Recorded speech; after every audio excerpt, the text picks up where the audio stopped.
यही चीज तो हम आपको सेंट्रल में भी पढ़ाए हैं कि बजट प्रस्तुत करने का अधिकार राष्ट्रपति को है, लेकिन वित्त मंत्री से कराते हैं। बस यहाँ कन्वर्ट कर देना है किस पे, राज्यपाल को। राज्यपाल जो है वो पंचायतों के लिए वित्त आयोग का गठन करते हैं, वित्त मंत्री नहीं, वित्त आयोग। तो पंचायतों को कितना पैसा दिया जाएगा इसका निर्धारण वित्त आयोग करता है, और वित्त आयोग की नियुक्ति कौन करते हैं, राज्यपाल। राज्यपाल, क्योंकि पंचायतों का भी जरूरत है, क्योंकि लास्ट माइल वही लोग क्या करते हैं, पंचायतों में ही काम करते हैं, क्योंकि पंचायत इतना छोटे लेवल का है कि विधायक के पहुंच से बाहर है यहाँ पर, और पंचायतों की समस्या अलग लेवल की रहती है, समझा कि नहीं आएगा, गजब लेवल का। वहां मुखिया का गाड़ी लोग लेके चल जाता है, क्या मुखिया जी मोटरसाइकिल नहीं तो मेहमान आ गए, नाश्ता लिया जाएगा चौराहा पे, किसी के यहाँ कोई मेहमान आ जाएगा ना, मोटरसाइकिल नहीं तो मुखिया को मोटरसाइकिल लेके चल जाता है। अब मजाल मुखिया कहते कि हमारा जाएगा ब्लॉक ऑफिस में, अच्छा आइए वोट मांगे, आइए, वो बेचारा दे देता है वही परेशान कर देता है लोग उसको, छोटा छोटा बात के लिए। यहाँ पर अगर मान के चलिए किसी के यहाँ शौचालय बन गया सरकारी योजना के तहत, तो जिसको जरूरत नहीं है वो आगे कहेगा हम लोग पैसा पास करा देते हैं, बेचारा मुखिया परेशान होता है तो उसका कहानी अलग लेवल का। वही आदमी जब विधायक से बात करने आएगा ना तो उसका सारा बदल जाएगा, मेंटेलिटी बदल जाएगा। तो विधायक को नहीं कहेगा यो वोट मांगे, नहीं समझे। तो आप लोग तो गांव में रहते हुए देखते होंगे, एक से एक चीज है आप गांव में। अच्छा, शहर में एक हल्ला उड़ा दिया सब, शहर में क्या अफवाह है पता है कि गांव में बड़ा खुशहाली है, गांव में हर अगल बगल वाला को एक दूसरे से है यहाँ पे, होकर भैंस नहीं घूमते हो, नहीं समझ में गया, अफवाह उड़ा दिया। शहर में किसी को किसी से मतलब नहीं है, नहीं समझे, किसी से, लेकिन शहर में अफवाह उड़ा दिया। गांव में वातावरण स्वच्छ है, खान पान के लिए जो चीजें हैं एकदम शुद्ध है, ये सब चीजें ठीक है, लेकिन एक दूसरे से बाप रे, गांव में ना किसी की पतो अगर 3 महीना से नहीं हो रहा ना तो गांव में हल्ला, उनके पतो ही ना जम तो 3 महीना से तो नहीं हो रहा, अरे तरीका मैं समझ आ गया। अब बुरा बुरा आदमी बतियाता है, गजब खतरनाक चीज है यहाँ पे। अब शहर में कोई मतलब है, कोई मतलब नहीं है यहाँ पे। आप लड़का लड़की लोग देखिएगा ना, आप लोग यहाँ पे, आप यहाँ पढ़ रही है ना, गांव में सब कहेगा लड़कियां पढ़ते हो खाली घूमते हो, जा 2 साल से पढ़ते नौकरी हो तो खाली घूमो, खाली घूम। तो वही सब गाँव में ना छोटी छोटी चीजों को लेकर बड़ा तुतुमा में होते रहता है। और शहर में बस एक चीज है, किसी को किसी से मतलब नहीं, यहाँ पर कोई खास मतलब नहीं रहता है यहाँ पे। और दिल्ली मुंबई में तो और, यहाँ तो खैर पटना तो छोटा शहर है तो यहाँ तो चल जाता है, यहाँ भाई सब अगल बगल, वहां तो कुछ नहीं होता। तो बिया करेगा तो पता है, फ्लैट में बिया है, नीचे पार्किंग होता है ना, तो 10 गो गाड़ी हटा के हाँ चलिए खाना का, मैरिज मैरिज मैरिज मैरिज हो गया कोई किसी को जान नहीं रहा। माइग्रेटेड पॉपुलेशन है वहां पे, कोई हरियाणा से है, कोई मुंबई से है, कोई कहीं से आया, एक जगह के बस गया। गाँव में एक समस्या है ना, पड़ोसी से जलन, ये सबसे बड़ी समस्या है। ये बिना मतलब का, मतलब सबसे खुश कौन है, जिसका पड़ोसी दुखी है, उसको अपने से मतलब नहीं है, उसका पड़ोसी दुखी, हाँ यही से तो भोगता है। कर्म जैसा रहेगा वैसे तो अभी और भोगेगा रे बड़ी बड़ी नौटंकी है। और कोई आदमी को कोई मुसीबत रहेगा ना तो सब आके पूछने आएगा, सब को दिक्कत है, अंदर अंदर मजा लेगा, हाँ दिक्कत है। टाइम ज्यादा है वहां पे, लोगों के पास क्या है, टाइम ज्यादा है। जो ज्यादा टाइम रहेगा तो यही सब तुतु में होगा। आगे बढ़िए, वित्तीय शक्ति पंचायतों के लिए। अगली शक्ति क्षमादान शक्ति। कौन सा? क्षमादान शक्ति। राष्ट्रपति के पास क्षमादान शक्ति है, राज्यपाल के पास भी क्षमादान, लेकिन वो फांसी की सजा नहीं माफ करता। आगे बढ़े,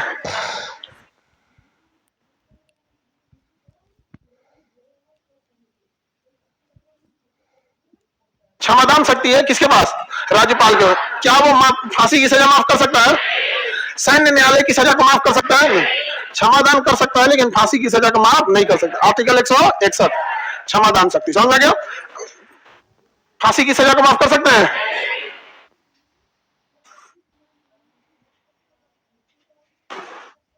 आगे बढ़ते हैं, अगली शक्ति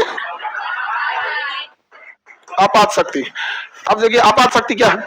राज्य में सरकार उसी की रहनी चाहिए जिसके पास बहुमत है, सरकार उसी की रहेगी जिसके पास बहुमत है। सपोज कि गठबंधन टूट गया और बहुमत सिद्ध नहीं हो पाएगा, तुरंत राज्यपाल फोन करेगा, कहां पर? सेंट्रल में। गया बहुमत खत्म, यहाँ पे इमरजेंसी लगा दीजिए, इमरजेंसी लगा दीजिए। किसी को दिक्कत तो जैसे अपने यहाँ बिहार में देखेंगे तो यहाँ गठबंधन टूटता है, सवेरे शाम में फिर एक जुड़ जाता है, तो आपात लगाने का मौके नहीं आता है। लगेगा तो अगले दिन से ना लगेगा, नहीं समझे? तो यहाँ इधर से गठबंधन टूटता है, उधर गठबंधन जुड़ जाता है। समझा कि नहीं? गया है, हाँ होते रहता है। आगे बढ़ जाए, किसी को दिक्कत तो राज्य में अगर संवैधानिक तंत्र विफल हो गया है तो इमरजेंसी लगाने की सूचना कौन दे देता है?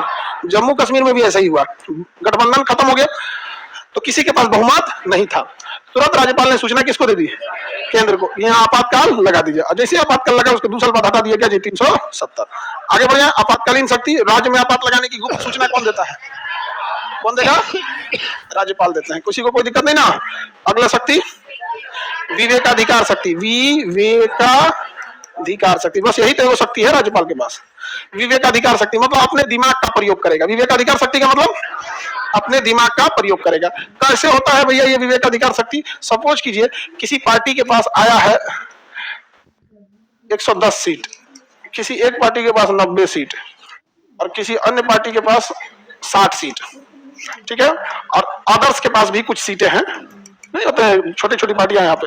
सपोज कीजिए कि सरकार बनाने के लिए 150 सीट चाहिए। बहुमत के लिए कितनी चाहिए? 150। किसी के पास 150 सीट है? देखिए तो किसी के पास 150 सीटें नहीं है। समझ में गया? अब राज्यपाल किसको कहेंगे कि तुमको मौका देते हैं, तुम गठबंधन करो? कहना तो चाहिए किसको? ए को। कहना चाहिए ए को, लेकिन वो चाहे तो कह सकते हैं किसको? सी को। किसे कह सकते हैं? सी। बिहार में एग्जैक्ट ऐसा ही हुआ। बिहार में एग्जैक्ट ऐसा हुआ था। जैसे बिहार में सबसे बड़ी पार्टी है वर्तमान में विधायकों की तुलना में आरजेडी है, उसके बाद बीजेपी और उसके बाद जेडीयू है। लेकिन सरकार बनाने का निमंत्रण किसको गया? जेडीयू को। क्योंकि राज्यपाल के पास विवेकाधिकार शक्ति है, लेकिन राज्यपाल को ये पता तो रहता है ना कि हम की कौन गठबंधन कर सकता है, कौन गठबंधन कर सकता है। तो दोनों ओर फिट बैठने वाली पार्टी में एक जेडीयू ही है। अगर बिहार की बात करेंगे तो नीतीश कुमार इधर भी फिट बैठ सकते हैं, इधर भी फिट बैठ। बाकी लोग ऐसा नहीं है कि आरजेडी बीजेपी एक साथ फिटे नहीं बैठेगा। तो वहां पर देखिए विवेकाधिकार प्रयोग के तहत सबसे जो कम पार्टी थी, जिसके पास सबसे कम विधायक थे, सरकार बनाने का निमंत्रण उसी को दिया गया है। तो ये विवेकाधिकार शक्ति है। यहाँ कोई लॉजिक नहीं चलता। आप तो लॉजिक चला कर लेके गए कितना पे?